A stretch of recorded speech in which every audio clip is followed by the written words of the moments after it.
बहुत खुश हुआ।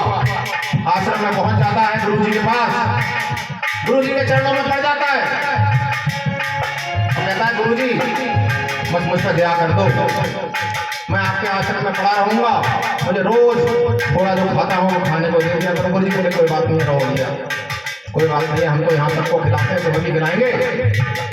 करते करते एकादशी आ जाती है। अब एकादशी में उसे पता नहीं था, बोले अरे आज खाना नहीं बनेगा, बहुत परेशानी हो जाएगी, मैं तो हड्डियां कर देता नहीं हूँ, मैं तो खाना खाऊंगा।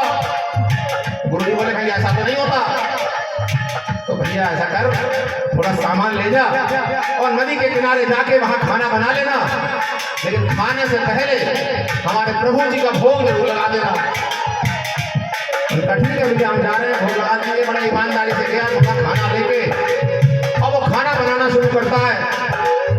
खाना बना के बहुत तेज भूख लगने लगी, लेकिन सरलता उसके मन में थी, प्रभु के प्रभु भाव ऐसा था, उसने हाथ जोड़े और भगवान का ध्यान करना शुरू करा कि प्रभु आओ और तुम मेरे भोजन का भोग लगाओ, तुम खाओगे तो मैं खा पाऊंगा, गुरु जी का आदेश है।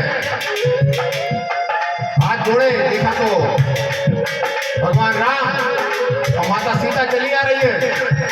अब देख के उसे बड़ा लगा कि भैया खाना तो मैंने 2 लोगों का बनाया था, संग में ये सीता जी को लेकर चले आए। बड़ा परेशान हो जाता है और भगवान राम ने खाना खाया, खाना पड़ गया कम, जरा सा खाना बचा, बहुत परेशान, जो कुछ खाने को मिला खा के बेचारा चला गया। गुरु जी से कुछ नहीं कहा। धीरे धीरे धीरे धीरे फिर दूसरी एकादशी आती है। कहते हैं गया गुरु जी इस बार थोड़ा सा ज्यादा देना।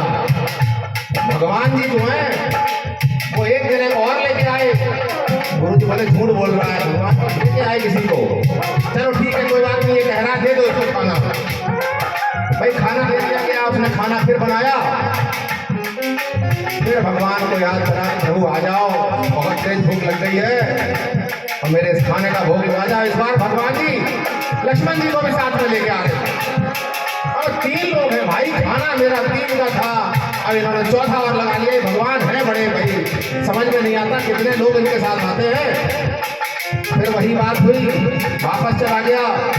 गुरु जी ने कहा कि भाई ऐसी ऐसी बात है, तू बार बार अगली एकादशी आई, बार बार तू वही खाना मांगता है, ज्यादा मांगता है। बोले नहीं साहब, हमारी बात बिल्कुल सच है, आप ऐसा करो कि ज्यादा खाना दो।